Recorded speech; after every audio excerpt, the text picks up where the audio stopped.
కీర్తనల గ్రంథం 34వ అధ్యాయము మొదటి వచనం నుండి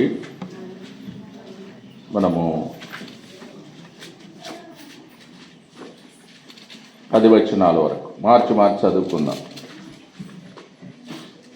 కీర్తనల గ్రంథం 34 వచనం నుండి 10 వచనాలు మార్చి చదువుకుంటాం. నేను ఎల్లప్పుడూ యెహోవాను సన్నుతించెదను, నిత్యము ఆయన కీర్తి నా నోట నుండును.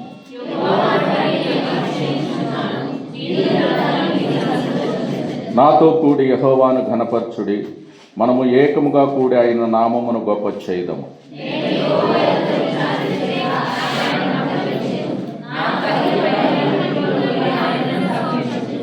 వారు ఆయన తట్టు చూడగా వారికి వెలుగు కలిగెను, వారి ముఖములు ఎన్నడను లజ్జింపకపోయెను.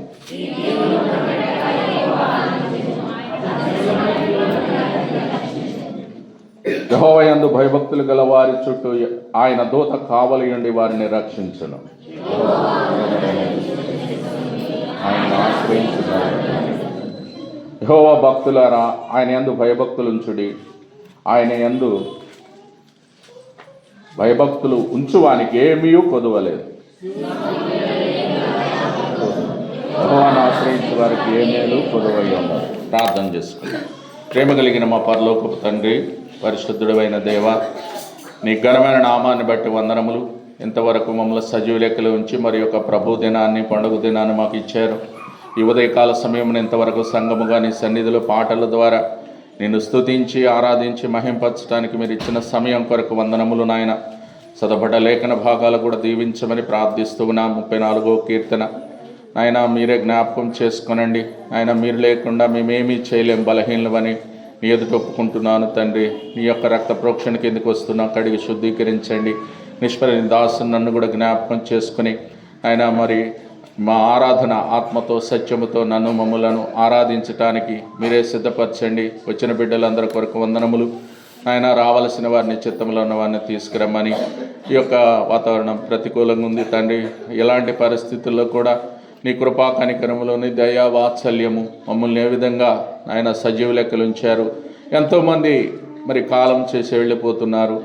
ఇదేంది మా భక్తి కాదు, మా నీతి కాదు, మాలో ఏ మంచి లేదు, కానీ నీ కృపా కనికరములు, నీ దయా వాత్సల్యము చేత మమ్మల్ని సజీవులంగా ఉంచి సత్యదేవులు అయిన నిన్ను, ఆయన సజీవుడైన నిన్ను ఆరాధించడానికి నీ బల్ల చుట్టూ చేర్చినందుకు వందనాలు చెల్లిస్తూ ముందున్న సమయాన్ని అంతటిని మీ చేతులకు అప్పగిస్తూ యేసుప్రభుల వారి ఘనమైన నామమున స్తుతించి ప్రార్థించి అడిగి వేడుకొనుచున్నాను తండ్రి, ఆమేన్. అయితే ఇక్కడ దావీదు తాను అబీమెలెకు ఎదుట నుండి వెర్రివాని వలె ప్రవర్తించి అతని చేత తోలివేయబడిన తరువాత అతను రాసిన కీర్తన. కాబట్టి అబీమెలెకు రాజు ఎదుట తాను యొక్క వెర్రివాని వలె ప్రవర్తించాడు. కారణం మనకు తెలుసు. కాబట్టి వాటిని అన్నింటినీ జ్ఞాపకం చేసుకోము, కానీ కొన్ని విషయాలు మాత్రము మనము ఆరాధన కొరకు ప్రభువు దగ్గర మనము చూసి మనము ప్రభువుని ఆరాధన చేస్తాం. ఎప్పుడైనా మన ఆరాధన అనేది ఆత్మతో సత్యముతో ఉండాలి. అనేక సార్లు చెప్పుకుంటాము, కానీ అందులో ఆత్మ అంటే ఆత్మచేత రక్షించబడిన వారికి మాత్రమే ఆ పరిశుద్ధాత్ముడు సహాయం చేస్తాడు. రెండోది, సత్యము కూడా ఉండాలి. అందులో సత్యము లేకుండా విన్న వాటిని బట్టి, ఎవరో ఏదో చేసినటిని బట్టి కాదు, కానీ యథార్థమైన హృదయంతో వ్యక్తిగతమా ఆరాధన అనేది నీకు దేవునికి సంబంధించింది. కాబట్టి నువ్వు నీ జీవితం ఎలాగుందో యథార్థమైన హృదయంతో ప్రభువుని ఆరాధించాలి. అందులో ఆత్మతో సత్యముతో నువ్వు ఆరాధించాలి. యోహాను సువార్త 4:24-25 ప్రకారం. కాబట్టి జ్ఞాపకం చేసుకోవాలి. ఇక్కడైతే దావీదు అంటున్నారు, ఆయన రాజు, ఆయనకేం తక్కువ లేదు. ఆయన మరి మంచి ధనవంతుడు. రాజులంటే ఆయనకి తక్కువేమి ఉండవు. గుర్రాలు ఉన్నాయి, రథాలు ఉన్నాయి, మంచి ధనం ఉంది. మరి అన్నిటికంటే కూడా ఎంతో మరి ఉన్నతమైన స్థితిలో ఉన్న వ్యక్తి అతనే దావీదు మహారాజు. నేను ఎల్లప్పుడూ యెహోవాను సన్నుతించదని అంటున్నారు. ఎందుకంటే నిత్యము ఆయన కీర్తి నా నోట నుండను. కాబట్టి నోటితో కూడా మనము నిత్యము అనే దానికి ఎల్లప్పుడూ, ఆల్వేస్ అంటే ప్రతి విషయంలో కూడా మన జీవితంలో ఏమి సంబంధించినప్పటికీ, అందుకే దైవజనులు అంకులు ఆండ్రూస్ అంకుల్ ఎప్పుడు ఈ వచనము నేను ఆరాధనకు ఆయన లేకుండా ఎప్పుడు చెప్పలేదు. గత సంవత్సరాలన్నింటిలో కూడా ఎప్పుడైనా కానీ ఈ వచనాన్ని తీసుకొని చెప్తూ ఉంటారు. ఎందుకంటే ఎల్లప్పుడూ అనేది అందరికీ కాదండి, అందరికీ చేయలేరు. మనం ఎప్పుడు చేస్తామంటే మనకు అన్నీ బాగున్నప్పుడు చేస్తాం, మనకు అన్నీ సక్రమంగా ఉండి మన అన్నీ మంచుకుంటే నాకు దేవుడు సహాయం చేసిండని చేస్తాం. కానీ ఎల్లప్పుడూ అనే దానిలో నేను ఎల్లప్పుడూ యెహోవాను సన్నుతించేదాను అనే దాంట్లో ఎల్లప్పుడూ అంటే కొన్ని విషయాల్లో మనకు బాగలేదనుకోండి, ఆరోగ్యం మందిరానికి రాము. కొంతమంది ఈరోజు అంటే ఏదొచ్చినా సాకులు, కొంతమంది ఎన్నో చెప్తుంటాం మనం, అవి నీ హృదయానికి తెలుసు, దేవునికి తెలుసు. ఇప్పుడు సాకులు చెప్పినందువల్ల మనకే ఎదుటి వాళ్ళకి ఏమీ వచ్చేదేం లేదు, కానీ నీకు దేవునికి ఉన్న సంబంధం అది. కాబట్టి అందుకే అబద్ధాలు ఆడకూడదంట. అబద్ధాలు ఆడే వాళ్ళందరూ ఎక్కడికి పోతారు? అగ్నిగంధకాల్లో మండు గుండాల్లో పాలు పొందుతారు. అది రెండవ మరణం. అది అందుకే అక్కడ ఆ లిస్ట్ ఉంది. పిరికివారు, అవిశ్వాసులు, అసహ్యులు, నరహంతకులు, వ్యభిచారులు, మాంత్రికులు, విగ్రహారాధికులు అందరూ, అబద్ధికులు అందరూ. ఆ 8 ఆ లిస్టులో ఉన్నవాళ్ళు ఎవరో అందుకే రెండవ మరణానికి పాత్రలు అవుతారు. అందుకే ఆ లిస్టులోకి మనం వెళ్ళకూడదు. అందుకే జ్ఞాపకం చేసుకొని సత్యం ఉండాలి, యథార్థత ఉండాలా అనే దాని గురించి ఎప్పుడు చెప్తుంటాము. అదే బైబిల్లో రాసింది. మనం ఏం చెప్పేదంటే మన సొంత మాటలు కాదు, జీవగ్రంథమైన బైబిల్లో రాసింది. యోహాను సువార్త ఎలా చేయాలంటే, సమరయులు యూదులు ఆరాధన చేస్తున్నప్పుడు సమరయుల దగ్గర తోరా గ్రంథం ఉంది, అంతా ఉంది కంప్లీట్గా. యూదుల దగ్గర, సమరయుల దగ్గర అంతా లేదు. సమరయుల దగ్గర అంతా లేదు కాబట్టి వారు తెలియకుండా కొంత ఆరాధన చేస్తున్నారు. కాబట్టి అందుకే మనం తెలిసి చేస్తున్నామా మన కంప్లీట్ బైబుల్ ఇచ్చాడు దైవజన. 39 పుస్తకాలు, ధర్మశాస్త్ర, పాత నిబంధన, మరి పాత నిబంధనలు ఇచ్చారు, కొత్త నిబంధనలో 27. కాబట్టి కంప్లీట్ మనకి ఇచ్చారు. వీటన్నిటిని బట్టి ప్రభువుని సత్యవేద గ్రంథం ఇచ్చినాడు దేవుడు. అందుకే ఎల్లప్పుడూ యెహోవాని సన్నుతించాలి. ఎల్లప్పుడూ అంటే చూడండి, ఫిలిప్పీయులకు రాసిన పత్రిక ఎల్లప్పుడూ అనే మాటలో 4వ అధ్యాయము 4వ వచనం చూడండి. ఎల్లప్పుడూ ప్రభువునందు ఆనందించుడి. కాబట్టి మరలా చెప్తాను, ఒకసారి చెప్పట్లేదు, ఎల్లప్పుడూ ప్రభువునందు ఆనందించమని చెప్తున్నాడు. కాబట్టి ప్రియమైన వాళ్ళారా, నువ్వు నేను కూడా ఎల్లప్పుడూ ప్రభువునందు ఆనందించాలి. Rejoice in the Lord, and again I say rejoice in the Lord. కాబట్టి అన్ని వేళల్లో నువ్వు ఎల్లప్పుడూ ప్రభువునందు మరలా చెప్తాను, ఆనందించుడు. ఎందుకంటే మీ సహనము సకల జనులకు తెలియబడినీయుడి. అందుకే మనకు ఎంత ఉందో సహనము. ఆ సహనము అంటే మృదుత్వం అన్నారు ఇక్కడ. మృదుత్వం అంటే సాఫ్ట్నెస్. నీకు ఎంత ఉన్నదో నీలో ఆ సాఫ్ట్నెస్ ఎంత ఉంది, దేవునితో నీకు సంబంధం ఎంత ఉంది, అది సకల జనులకు తెలియాలంట. నీలో నుండే కూడదు, కుదరదు. ఎవరికి తెలియమంటున్నారు? ప్రజలకు అందరికీ తెలియాలి, సకల జనులకు. మీ సహనము నీకున్న అందరికీ ప్రభువు సమీపంగా ఉన్నాడు. ఆయన ఎప్పుడు వస్తాడో తెలియదు, మన పోకడెప్పుడో తెలియదు. ఇప్పుడు హైదరాబాద్లో MGBS బస్ స్టాండ్ తెలుసా అండి? అది అంతా నీళ్ళతో మునిగిపోయిందండి. ఇప్పుడు ఫస్ట్ టైం అంటే ఇది ఇన్ని సంవత్సరాలు. అది మొదటిసారి అంటున్నారు. ఇప్పుడు మొదటిసారి ఇంకేమైతే తెలియదు మనకు. ఇంకా అన్నీ మొదలు పెట్టవచ్చు. కానీ భయంకరమైన ప్రభు సమీపంగా ఉన్నాడండి. యుద్ధాలు జరుగుతున్నాయి, భూకంపాలు వస్తున్నాయి. మనం ఎంత చెప్పినా నీలో మనలో కొంచెమన్నా మార్పు లేకపోతే కొన్ని కూడా. కాబట్టి అది ఎప్పుడూ మేము చూడలేదు, అది ఎప్పుడు మునిగిపోవటం ఇంతవరకు. 36 సంవత్సరాలు అయింది హైదరాబాదు నేనుండి. కానీ ఈ ప్రాంతాలు అది ఎప్పుడు కూడా మరి ఎందుకలా చూడండి, నువ్వు బయటకు వచ్చేసి. కాబట్టి మన దగ్గర జరుగుతున్నాయి. చాలా పెద్దది హైదరాబాద్ ఈ ప్రాంతం అంటే మామూలుగా మునగవు. అంత కొట్లు పోయినా ఎటు పోయినా కానీ ఇక్కడేమీ కాదు. కానీ మనకు కూడా అలాగొచ్చిందంటే ప్రియమైన వాళ్ళారు. అందుకే ప్రభు సమీపంగా ఉన్నాడు. దేని గురించి మీరు చింతపడద్దు. ప్రతి విషయాల్లో ఏం చేయాలంటే ప్రార్థన, కృతజ్ఞ విన్నపాలు దేవునికి, అప్పుడు సమస్త జ్ఞానం మించిన దేవుని సమాధానం యేసుక్రీస్తు వల్ల మీ హృదయములకు మీ తలంపులకు ఎప్పుడంటే నువ్వు సమీపంగా ఉన్న ప్రభువుకి నువ్వు ఎల్లప్పుడూ ఆనందించినప్పుడు, నువ్వు ఎల్లప్పుడూ ఏ పరిస్థితి వచ్చినా మన జీవితంలో ఆనందించి స్తుతించమన్నప్పుడు. కాబట్టి మరి అన్ని బండి బాగలేకుండా పక్క మీద ఉండి పడక మీద పడకలో ఉన్నాన్న స్తుతించాలంటే ఏం స్తుతిస్తాడండి? ఏనా అన్నీ బాగుంటే స్తుతిస్తారు. మరి పక్క మీద ఉన్నాడు మూలబడ్డాడు, మరి ఆయన కూడా స్తుతించమంటే?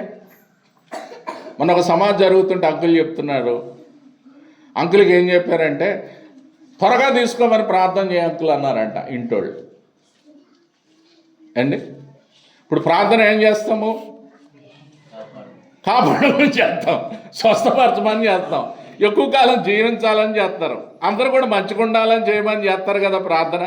మరి వాళ్ళు ఆ కుటుంబం వాళ్ళు అంకుల్కి ఏం చెప్పారంటే త్వరగా తీసుకోవాలని చేయమన్నారంట. అంటే అర్థం ఏంటి? ఏనా త్వరగా తీసుకోవాలని చేయమని కూడా ప్రార్థన అంశం అది. అర్థమైందక్క?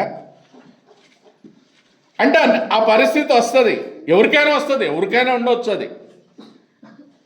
అర్థమైందండి? ఇప్పుడు అందుకే మా అమ్మ కూడా, ఇప్పుడు మేము ఎలా ఉన్నామంటే మా అమ్మ ద్వారానే, ఆమె ప్రార్థన, ఆమె కృపా కనికరములు, మా ఊర్లో కూడా గ్రామంలో ఆమె ఎంతగానో చేసింది. ఎవరు లేనప్పుడు కూడా ప్రయాసపడ్డది. మా చిన్నతనం నుంచి చూసేవాడిని. కానీ ఆ ఊరిలో ఇప్పుడు 6 సేవకులు అయ్యారు మా ఊళ్ళో. అంటే ఎందుకంటున్నామంటే అలాంటి భయంకరమైన ఊరు నుంచి కూడా చిన్నవాళ్ళని, మా బాబాయ్ వాళ్ళ చిన్నానికి చేయించేది, మా చిన్నానికి వాళ్ళందరూ రక్షించబడ్డారు, సేవకులై సేవ చేస్తున్నారు. ఒక ఇంట్లో 4-3 సేవ చేస్తున్నారు మా అన్నవాళ్ళు. అంటే నేను ఎందుకంటున్నంటే ప్రియమైన వాళ్ళారా, వారికి తెలుసుకోలేదు. తెలుసుకున్న తర్వాత ఎంతైనా సమర్పిస్తారు, ఎంతైనా చేస్తారు.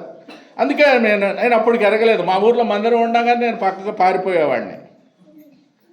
అందుకే నాకు భయం వేస్తుంది. ఎందుకంటే మందిరం దగ్గర ఉన్నా వదిలేసి ఎక్కడికో పోయాను. ఎందుకంటే పాపం ఉంది నాలో, అది తప్పించుకోవాలని ఎక్కడికో. నాకు అదే అర్థమవుతుంది కొన్నిసార్లు. అందుకే నేను ఏమంటానంటే భయంకర ప్రియమైన వాళ్ళరా, మీరు ఎలాంటిగా సమృద్ధి, మనకు దేవుడు మందిరం ఇచ్చాడు, అక్కడ మందిరము ఆరాధించే భాగ్యం ఇచ్చినాడు. అక్కడ రక్షించబడలేదు, కానీ నేను చదువుకోవడానికి బీటెక్ వెళ్ళి అక్కడ రక్షించబడ్డాను. కారణం తన ప్రార్థన. మా నాన్న కూడా మా అమ్మను బాప్తిసం తీసుకుంటే కొట్టాడు, ఇంట్లోకి రానేలేదు. అండ్ అలాంటి వ్యక్తి మా నాన్న తర్వాత రక్షించబడ్డాడు. నేను అంటే దాని ద్వారా మా చెల్లి కూడా బాప్తిసం తీసుకున్నది. అంటే ఆ కుటుంబంలో అందరూ కూడా కొంత ఇంకా మా బావ తీసుకోవాలి, కానీ కొంతమంది ఉన్నారు. అందుకే నేనేమంటానంటే మా తమ్ముడు, మా మరదలు కూడా తీసుకుంది బాప్తిసం. కానీ మా బాబు ప్రార్థన ఉందండి, కన్నీరు గార్చేది ఎప్పుడు. అందుకే నేను ప్రార్థన ఇక్కడ ఎలా చేయాలి ప్రార్థన అంటే చెప్తున్నా. ఫిలిప్పీలకు రాసిన దాంట్లో చెప్తున్నారు ఎలా చేయాలంట. మీరు దేని గురించి ప్రతి విషయాల్లో ప్రార్థన విజ్ఞాపన కృతజ్ఞతాపూర్వకంగా మీ విన్నపాలు, ఆమె ఎప్పుడు కన్నీరు విడిచేసేది. కాబట్టి ప్రియులారా, అందుకే ప్రార్థన శక్తి అనేది మనకు అవసరం. ప్రార్థనలో పాపం ఉంటే మన ప్రార్థన వినడం దేవుడు. 66వ కీర్తన చూడండి, కీర్తనల గ్రంథం 66. అందుకే యథార్థత ఉండాలని ఎందుకు చెప్తామంటే, మనమైన బైబుల్ ఏం చెప్తుందంటే 66:17-18 ఆయనకు నేను మొరపెట్టి తిని శ్రేష్టమైన కీర్తన ఉందంట ఆయన నోట. నా హృదయంలో నేను పాపమును లక్ష్యము చేసిన ఎడలా, చూడండి, ప్రభు నా మనవి వినడం. అంతే, పాపాన్ని కనుక లక్ష్యం చేస్తేనే ప్రభు నా మనవి వినడం. విన్నప్పుడు నువ్వు ఎన్ని చెప్తే ఉపయోగమే ఉంది? అందుకే పాపములో ఉండి ప్రార్థన చేయకూడదు. పాపములో ఉంటే అసలు ఇవన్నీ రాదు. అందుకే పాపాన్ని తీసుకోవాలా, పరిశుద్ధిని కావాలి. మనం ఎన్నిసార్లు చెప్పినా కానీ ఎందుకు చెప్తాం? పాపం అనేది చాలా క్యాన్సర్ లాంటిది, పాపరోగం అంటున్నాం. అది ఉంటే మనిషిని పరిశుద్ధుడు కాలేరండి. అందుకే ప్రభువుకున్న లక్షణాల్లో పరిశుద్ధత అనేది చాలా ప్రాముఖ్యమైనది. ఆరాధనలో పరిశుద్ధత లేకుండా ఎవరు ప్రభువుని చూడలేడు. ఆయన పరిశుద్ధుడు, ఆయన నీతిమంతుడు, ఆయనలో ఏ పాపము. నేను పరిశుద్ధుడును కనుక మీరు పరిశుద్ధులై ఉండండి. యెషయా గ్రంథం 6లో చూస్తాం, పరిశుద్ధుడు పరిశుద్ధుడు పరిశుద్ధుడు అని నిత్యము ఆయన ఆరాధిస్తున్నారు దేవదూతలు రెక్కలతో, పరిశుద్ధుడు పరిశుద్ధుడని. మరి అలాంటి పరిశుద్ధ లక్షణాలు కలిగిన వారిని పాపం పెట్టుకొని ఏమో ఆరాధిస్తామండి? అందుకే పాపం అనేది చాలా భయంకరమైనది.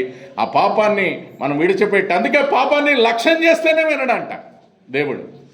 అందుకే ఆ పాపాన్ని విడిచిపెట్టి యథార్థమైన హృదయంతో, అందుకే హృదయంలో ఇక్కడ చెప్తున్నారు, నా హృదయంలో నేను పాపము లక్ష్యం ప్రభువు నా మనవి హృదయంలో లక్ష్యం చేయకూడదు. నువ్వు ఎవరిని గురించి కూడా ఏమి అనుకోవద్దు హృదయంలో. ఈ హృదయంలో అన్నిటికంటే మోసకరమైనది, ఘోరమైన వ్యాధి గలది. దీంట్లో చాలా ఉన్నాయండి. హృదయాన్ని కఠిన హృదయం బండ లాంటిది.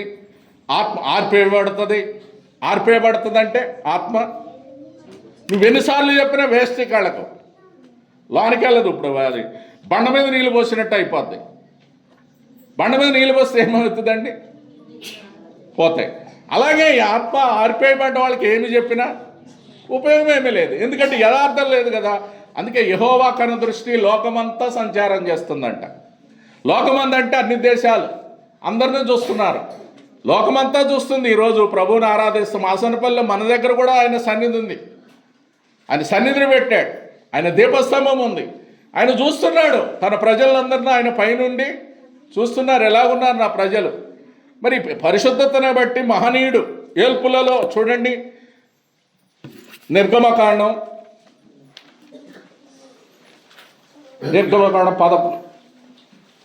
15:11 యెహోవా ఏల్పులలో నీ వంటి వారు ఎవరు? పరిశుద్ధతను బట్టి నీవు మహనీయుడవు. కాబట్టి ఏల్పులలో అంటే ఎవరండి? దేవతలు. ఏల్పులంటే దేవతలు. అంటే దేవతలందరిలో కూడా ఆయన వంటి వారు ఎవరు ఉన్నారు? దేవతలు అనబడేవారు దేవతలు ఉన్నాయి.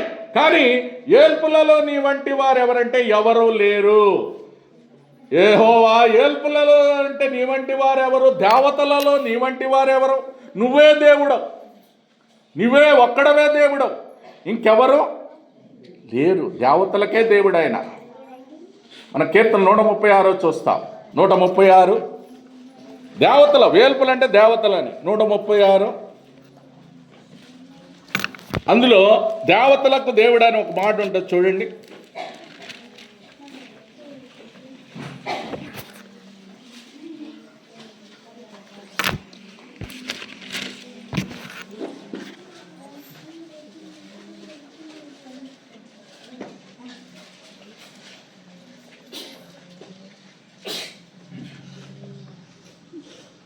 నాన్న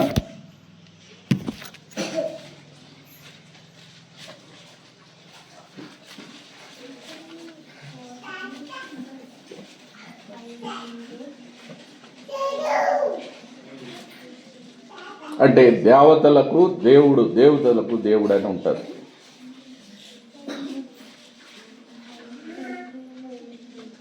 సరే నేను చెప్తాను.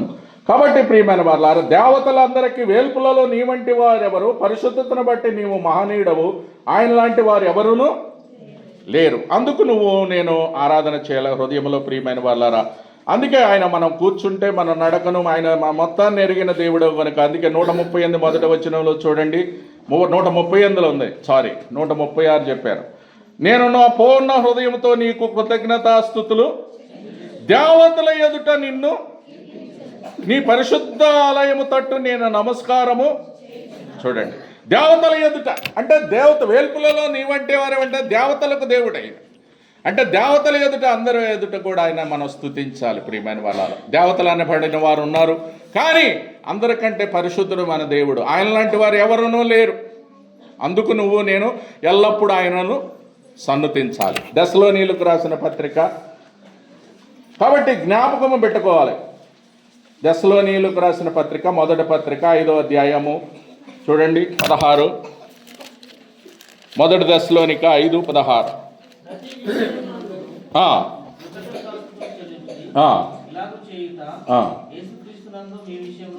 ప్రతి విషయంలో అంటే ఎల్లప్పుడు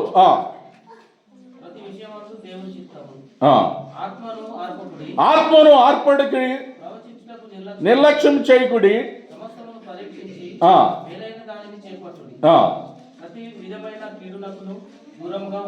కాబట్టి సమస్తమును ఆత్మను ఆర్పొద్దండి.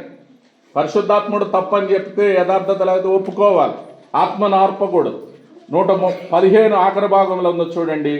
ఎల్లప్పుడూ సంతోషముగా 15 ఎవడను కీడుకు ప్రతి కీడైనను చేయకుండా మీరు ఒకని ఏళ్ల ఒకడు మనుషులందరి ఏడల ఎల్లప్పుడూ మేలైన దాన్ని అనుసరించి, ఎల్లప్పుడు ఎలాగుండాలో మేలైనదే నువ్వు చేయాలి, ఎల్లప్పుడూ సంతోషముగా. కాబట్టి ఎల్లప్పుడూ మనము సన్నతించాలి దేవుణ్ణి, ఎల్లప్పుడూ ప్రార్థన చేయాలి, ఎల్లప్పుడూ ఆయనను ఏం చేయాలండి, సంతోషముగా ఉండాలి, ఎల్లప్పుడూ ఆనందించాలి. సమయమందును ఏ పరిస్థితి వచ్చినా.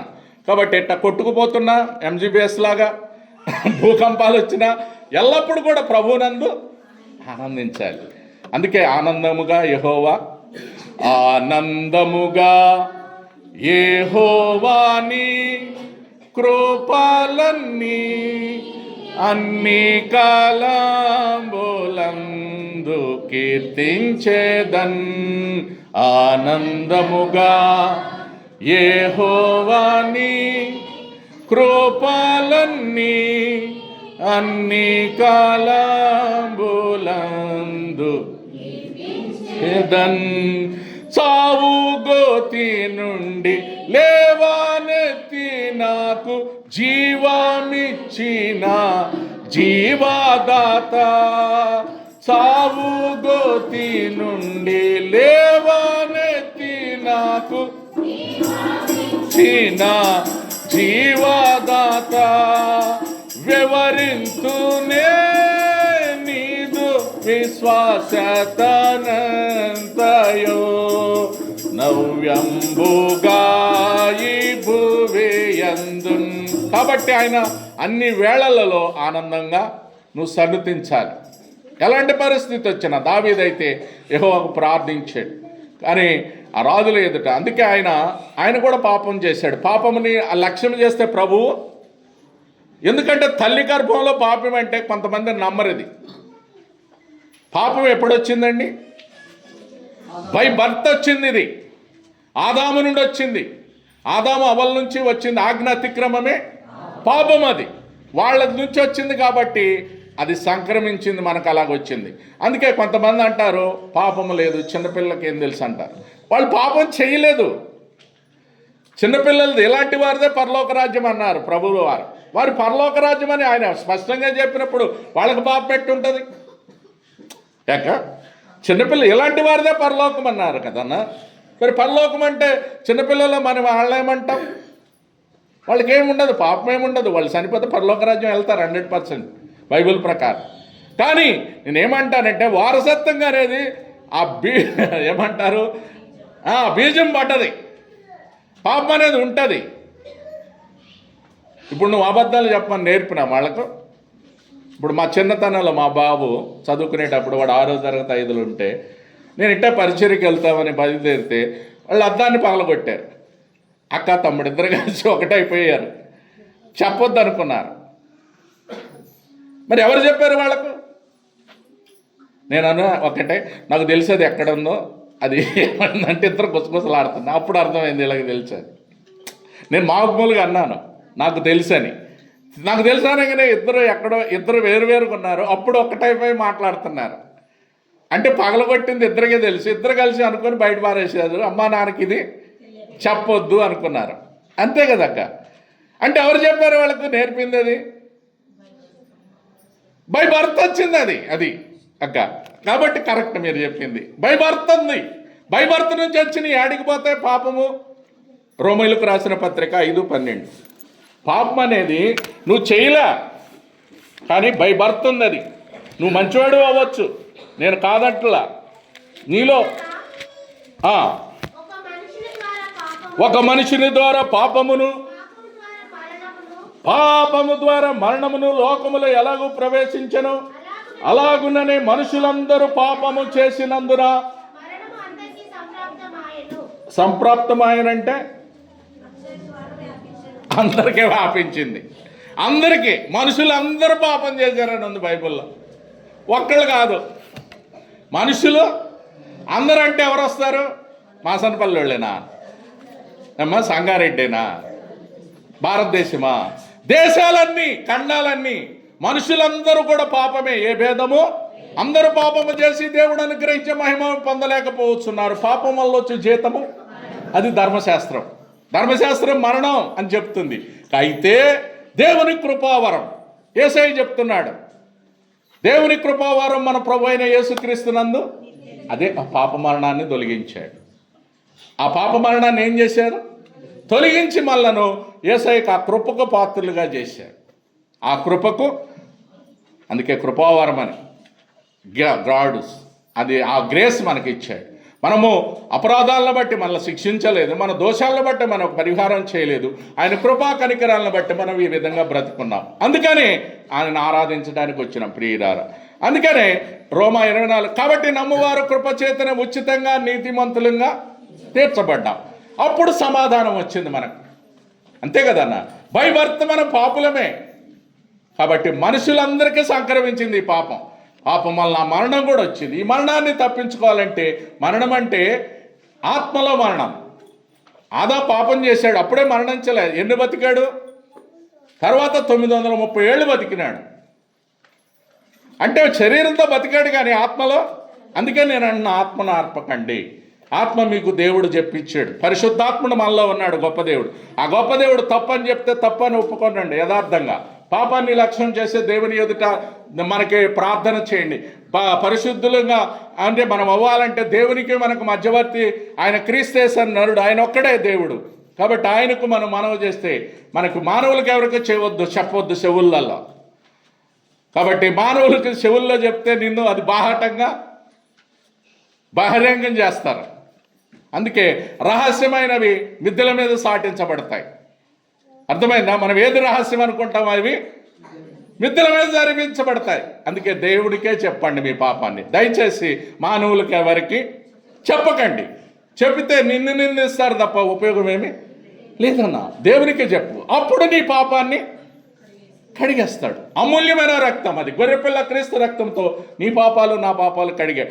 అందుకు మనం ఏం చేయాలంటే ఆయన సన్నుతించడానికి వచ్చినాము ఎల్లప్పుడూ. అంటే మన పాపాలను తీసివేశాడు, పాపానికి పరిహారం చేసినాడు, విమోచించాడు, ప్రతిదాని నుంచి రక్షణ కల్పించాడు. అందుకే ఎల్లప్పుడూ కష్టమైన బాధ ఉన్నా నువ్వు వందనాలు చెప్పమంటే అది కష్టమే అయినప్పటికి కూడా నువ్వు ఆదరించే దేవుడు ఉన్నాడు. కాబట్టి మనం ఏం చేయాలి? చెప్పాలి. అందుకే అలాంటి ఆరాధన నువ్వు నేను చేసినప్పుడు దేవునికి ఎంతో సంతోషంగా కలుగుతుంది ప్రియమైన వాళ్ళారా. అందుకే నువ్వు అతిశయించేది కూడా ఇక్కడ అన్నారు. రెండోదిగా చూస్తే ఎవరిని బట్టి నువ్వు అతిశయించాలి? యెహోవాను బట్టి నేను దీనులు దాన్ని విని. దీనులు అంటే ఎవరు?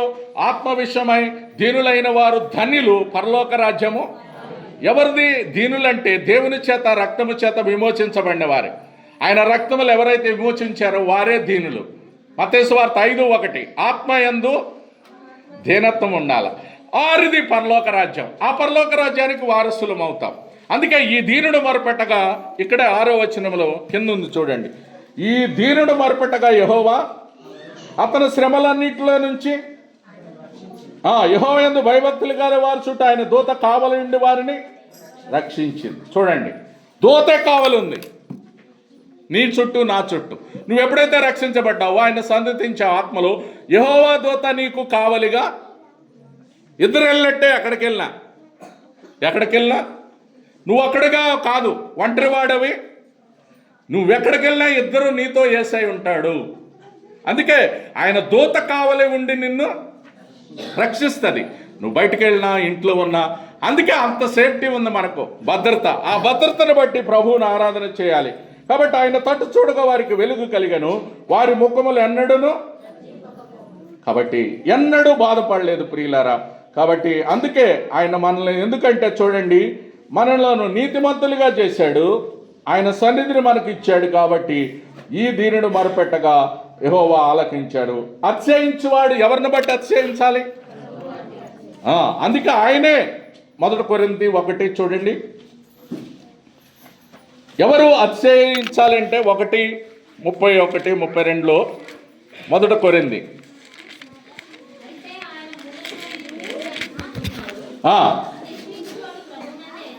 ఇప్పుడు అతిశయించువారు ఎవరిని బట్టి అతిశయించాలి?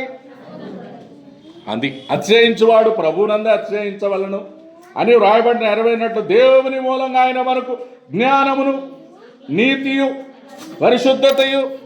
చూడండి, అతిశయాన్ని బట్టి ఆయనే మనకు జ్ఞానం, దేవుడే మనకు యేసయ్య జ్ఞానము.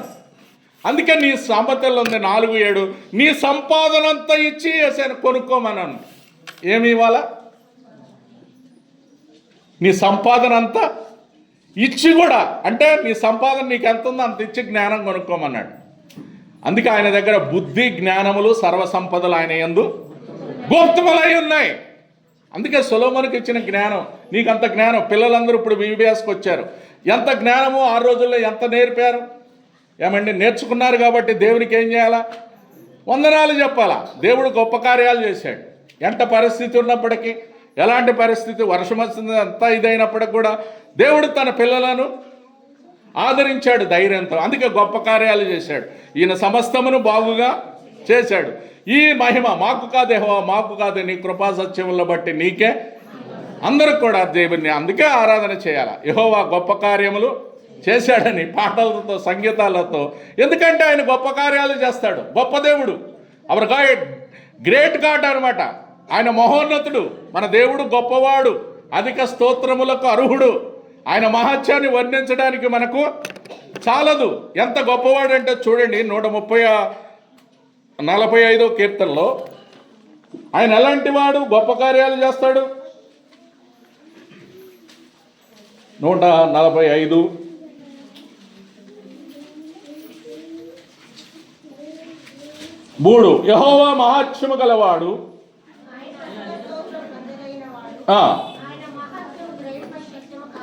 యెహోవా, అందుకే అన్నాడు 5వ వచనం, లేకపోతే 4 కూడా, ఒక తరం వారు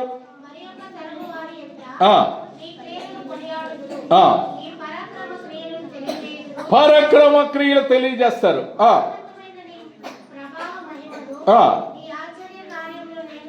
ధ్యానించదను. చూడండి, భీకర కార్యాలు, ఆశ్చర్య కార్యాలు, అద్భుతాలు, మహత్యము, వీటన్నిటిని బట్టి మనం ఏం చేస్తామండి? కాబట్టి ఆయన గొప్ప కార్యాలు చేస్తాడు, భీకర కార్యాలు చేశాడు, అద్భుతాలు, ఆశ్చర్య కార్యాలు మన దేవుడు చేస్తాడు. అందుకే దేవుణ్ణి ఏం చేయాలా? ఒక పాట ఉంది కొత్తగా, ఎందుకు ఆయన స్తుతించాలంట? ఆరాధనలో దేవుని ఆశ్చర్య కార్యాలు మనం ఏం చేయాలా? దేవుని ఆశ్చర్య కార్యములను అందరూ చూడరండి, కీర్తింతుము రండి. దేవుని ఆశ్చర్య కార్యములను అందరూ చూడరండి, అన్ని ఆశ్చర్యకార్యాలు అందరూ చూడాలని. అంటే దేవుడు అద్భుతాలు, మహత్కార్యాలు చేశాడు కనుక ప్రియులారా, అందుకు మనము ఆరాధన చేయాలి. తర్వాత చూస్తే 4వ వచనంలో చూడండి, నేను యెహోవా వద్ద విచారణ చేయగా ఆయన నాకు ఉత్తరం ఇచ్చాడంట. ఉత్తరం ఇస్తే, ఉత్తరం అంటే ఆన్సర్, జవాబు. ఇప్పుడు ఉత్తరాలు లేవులేండి. ఇప్పుడు ఉత్తరాలు రాస్తున్నారా బ్రదర్? ఎవరైనా రాస్తున్నారమ్మా? ఉత్తరాలు అంటే తపాలా, అసలు తపాలానే రద్దు చేశారు కదా. నా చిన్నతనంలో ఏం చేయాలన్నా నా ఇంటికి చదువుకునేది ఉత్తరమే, దానికి జవాబు రాలే. ఎంతకాలం అవుతుంది? 1 వీక్ 15 days అవ్వచ్చు, లేకపోతే అది ఎవడన్నా మిస్ చేస్తుంది. కానీ ఇక్కడ అంటున్నారు, నాకు ఉత్తరం ఇస్తాడు ఆయన. నేను యెహోవా, ఆయన నాకు జవాబు, ఆన్సర్ ఇస్తాడు. కాబట్టి నా భయాన్ని తీసివేశాడు. నాకు కలిగిన భయములన్నింటిలోనూ ఆయన నన్ను. చూడండి, భయాలంటే నానా రకాలు ఉన్నాయి. ఏం భయాలు ఉంటాయి? హెబ్రీలకు రాసిన పత్రిక, అన్నిటికంటే భయం అదే అక్క చెప్తుంది. అన్నిటికంటే ఆ భయాన్ని తప్పించుకున్న వారు ధన్యులండి. అందుకే దేవుణ్ణి ఆరాధన చేయాలి. హెబ్రీలకు పత్రిక 2:14. ఆ భయాన్ని ఉంటే దయతో మీరు వదిలిపెట్టండి.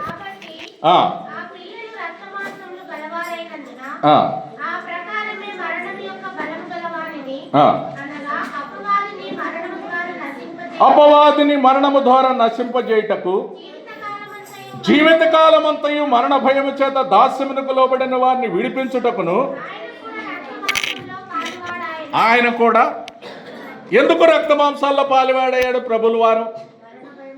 జీవితకాలం అంతయు మనకు మరణ భయాన్ని తీసివేయడానికి ఆయన ఆ మహిమను వదిలేసి నరవతారిగా కన్యక గర్భందు పుట్టి నీ కొరకు నా కొరకు వచ్చాడు. అందుకు మనకున్న భయాలన్నింటినీ తొలగించాడు. ఆయన తొలగించడానికి వచ్చారు యేసు ప్రభు భూమి మీదకి. చాలా ఉన్నాయి ఆయన రావడానికి కారణం. పాపాన్ని తీసివేయడానికి వచ్చాడు, ఒకటి మరణ భయాన్ని కూడా తీసివేయడానికి వచ్చారు, సమృద్ధి అయిన జీవం ఇవ్వడానికి ఆయన వచ్చారు. కాబట్టి ప్రియులారా, అలాంటి భయాన్ని కూడా తీసివేశారు. అందుకే యెహోవా యందు భయభక్తులు నిత్యము భయము కలిగి ప్రవర్తించువాడు. సామెతలు, నీ భయం ఉందనుకో నువ్వు ఎలాగుంటావు? సామెతలు 28:14. ధన్యుడు, అది నిత్యము భయము కలిగి ధన్యుడిగా చేస్తాడు నిన్ను. ఆ భయం ఉండదు. అందుకే మరణ భయాల నుంచి తప్పించాడు. అందుకే ఆయన సన్నిధికి చేరాం. మనము ఎల్లప్పుడూ ప్రభువును ఆనందించడానికి వచ్చినాం ప్రియులారా.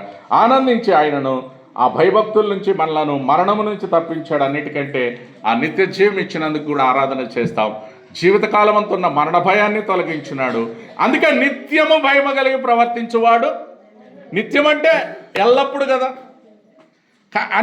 అన్ని వేళలు ఏముండాలి? నీకు భయం ఉండాలా. యెహోవా యందు భయభక్తులు గల వారి చుట్టూ ఆయన దూత. నీకు కావాలా వద్దా? కావాలంటే నీకు భయం ఉండాలా. భయం ఉండాలంటే ధైర్యంగా ఉంటావు. యెహోవా యందు భయభక్తులు గలవాడు బహు ధైర్యంగా ఉంటాడు. యెహోవా యందు భయభక్తులు గలవారు చుట్టూ ఆయన దూత కావలే కాదు, యెహోవా యందు భయభక్తులు గలవారు జ్ఞానం వస్తుంది. సామెతలు 22:4 ఏం ఆశీర్వాదాలు ఉన్నాయో చూడండి. వినయమునకు ప్రతిఫలం ఐశ్వర్యము ఘనతయు. చూడండి ఎన్నోన్ని ఆశీర్వాదాలు.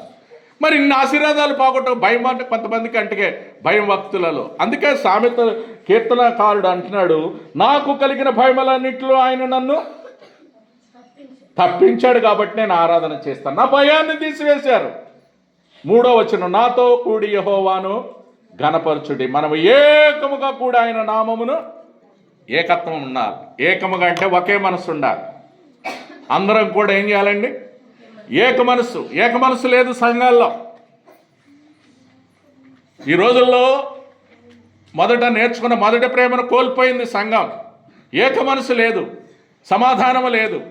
అందుకే దేవుణ్ణి ఆరాధించలేకపోతున్నారు. ఇక్కడ అన్నారు భక్తుడైతే ఏక మనసు కలిగి నాతో కూడా యెహోవాను కనపరచండి. ఎట్టా? మనము ఏకముగా కూడా ఆయన నామమును గొప్ప చేయాలి. ప్రభువును గొప్ప చేయాలి. ఆయన నామమే గొప్ప చేయాలి, స్తుతించాలి. ఏకముగా ఏక మనసు అనేది చాలా ఇంపార్టెంట్. మనకు ఒకే మనసు. ఏక మనసు అంటే అర్థం ఏంటి? ఎట్టవుతుంది ఏక మనసు? కట్టుకున్న భార్య భర్తలకు ఉండదు. ఏనా ఇప్పుడు భార్య ఎంతకాలం ఉన్న అర్థం కాదంట భర్తకి. సంవత్సరాలైనా ఎన్ని సంవత్సరాలైనా అర్థము కాదు. ఎందుకు కాదు? ఏక మనసు. అది ఏకత్వం లేదు కదా. ఒకే మనసు ఉంటే అర్థమవుతుంది. ఎట్ట అర్థమవుతుంది? లేకపోతే ఎంతకాలం ఉన్నా అర్థం కాదు. కారణం ఏంటంటే ప్రియులారా, ఏక మనసు ఎవరికి వస్తుందంటే దేవుని యందు ఆత్మయందు దీనులైన వారు, దీనత్వం కలిగిన వారు. అందుకే ఆయన ఈ దీనులను రక్షణతో ఏం చేశాడు? అలంకరించాడు. ఈ దీనత్వం గల వారిని ఏమిచ్చాడు? అది రక్షణ, గొప్ప రక్షణ ఇచ్చాడు దీనులకు. అందుకే ఆ దీనులు 149:4 ఉంటుంది. పరిశుద్ధ అలంకారాలు ధరించుకుని ఆయన ఆరాధన చేయాలా, పరిశుద్ధంగా ఉండాలా. అందుకే ఆయనను ఆరాధించడానికి వచ్చిన ప్రియులారా, మనమందరం కూడా అతిశయించేది ఆయనే జ్ఞానం, ఆయనే నాకు విమోచన, ఆయనే పరిశుద్ధత, ఆయనే. కాబట్టి అతిశయించు వారు దేన్ని బట్టి అతిశయించాలా? ప్రభువుని బట్టే. ఆయనే నాకు జ్ఞానం ఇచ్చాడు, సర్వ సంపదలు ఇచ్చాడు, ఆయనే నాకు విమోచన ఇచ్చాడు, ఆయనే నీతి, ఆయనే మనకు నీతిమంతుడు. ఎవరు కూడా అందరూ పాపులమే. చెప్పే నేను నాతో సహా వినే మీరందరూ కూడా ఏ భేదము, ఆల్ ఆర్ సిన్నర్స్.